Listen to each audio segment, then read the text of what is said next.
On the Sports Daily to chat cricket, and when we do that here on Tab Radio in Perth, we turn to Malcolm Conn. Malcolm, a very good morning to you. Good morning, guys. How's everything going in the build-up to the Ashes, do you think? How are the Aussies going?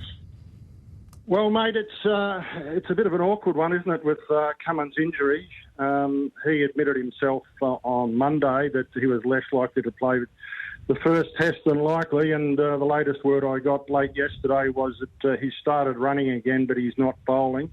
He admits that he needs at least 4 weeks of bowling to be able to play in a test match. Well, the test match is only really 4 weeks and a couple of days away, so he's right. He's less likely than likely to play. In fact, I'd say he's no chance.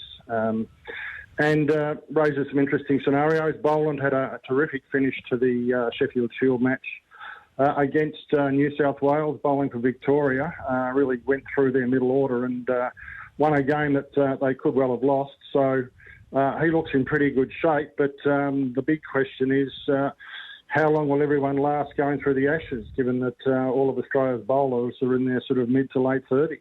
Yeah, that's the key to the series. And I think it's pretty similar on the other side of the coin as well, Malcolm. You look at England, and if they're all fit and firing, the likes of Archer and Wood and Stokes, I thought, was back to his best with the ball against India during the English summer.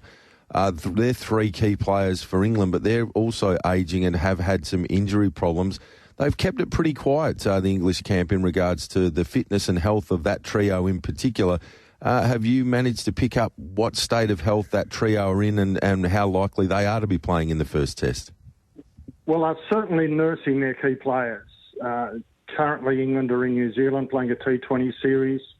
Archer and Wood clearly aren't playing. Archer was playing the one-day series after that, but he's going to be rested from at least the first game. So they're trying to get them cherry ripe for the Ashes. Wood's an interesting one. I mean, clearly at his peak, possibly the fastest bowler in the world, but rarely plays a full series. He's now in his mid-30s, and he didn't bowl a ball in anger for all of last summer in England. He had a knee operation. He had some complications with swelling. He's been bowling indoors, sort of in the tents, as you have to do in England over the winter at the academy in Loughborough, but still yet to play a game in anger. So he may not actually play a game of any sort until England's only warm-up game when they get here in November, and that'll be England versus the England Lions. They bring a sort of a shadow second 11 out, which is very handy if you need extra players, and also gives players experience, obviously. Stokes, he's had shoulder problems. He can be their best bowler, Stokes. He's a really important cog, as we know, both as a bowler and a batsman, but he's ageing, and he's going to be interesting to see how his shoulder stands up. I think that these senior players on both sides are very fortunate that we've got significant gaps between the first few tests. I think there's something like 10 days to 2 weeks between each of the first three test matches before that sort of really tight Boxing Day, New Year turnaround at the end in Melbourne and Sydney. So it'll give players more time to recover, but certainly a lot of questions to be answered as we go through this series. A lot of questions around the Australian batting lineup. That's been the focus of a lot of the build-up at this stage, Malcolm. Two-part question. What does the batting lineup look like? And do England have the bowlers to expose a batting lineup for Australia that might not be in the best of form? Well, yeah, good question on both of them. At their peak, yes, with England. There's so much hanging on this Perth test, obviously. The Australian batting lineup isn't ideal, but the great thing is that Marnus Labuschagne has scored 4 centuries and 6 hits for Queensland already. He's scored 2 one-day hundreds, 2 Sheffield Shield hundreds.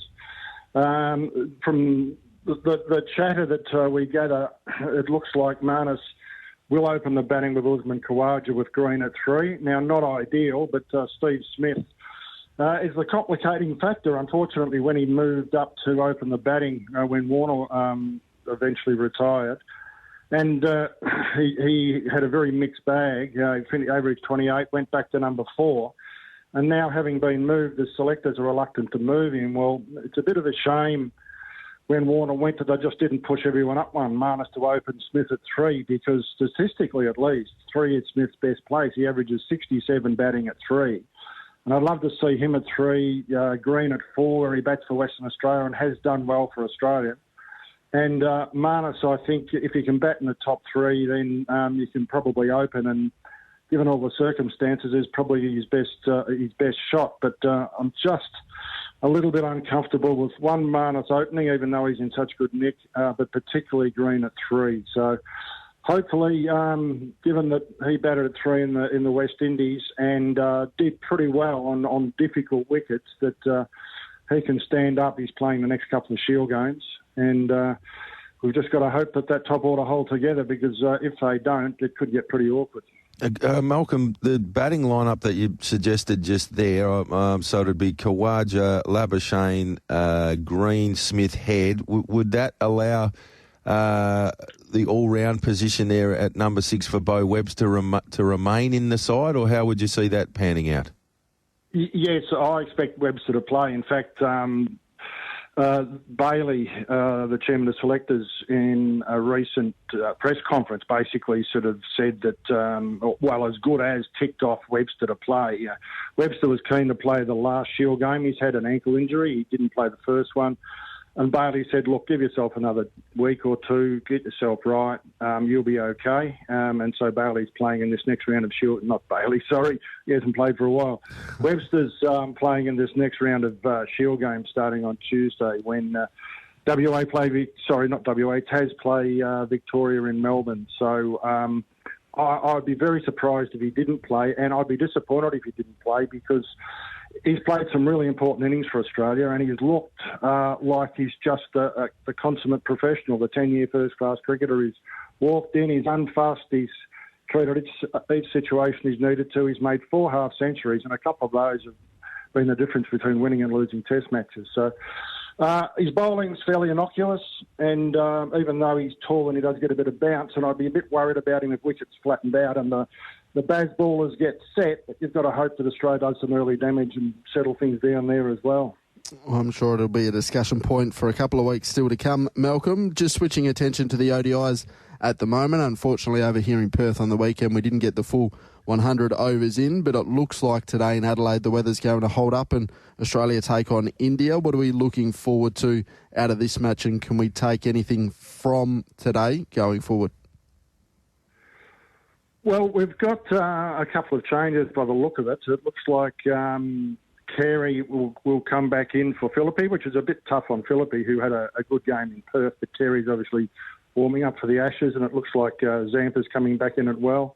Given that so few players had an opportunity in Perth, I'd be surprised if there were too many changes. But Labuschagne is in the squad, and I'd be interested to see if they can squeeze him in.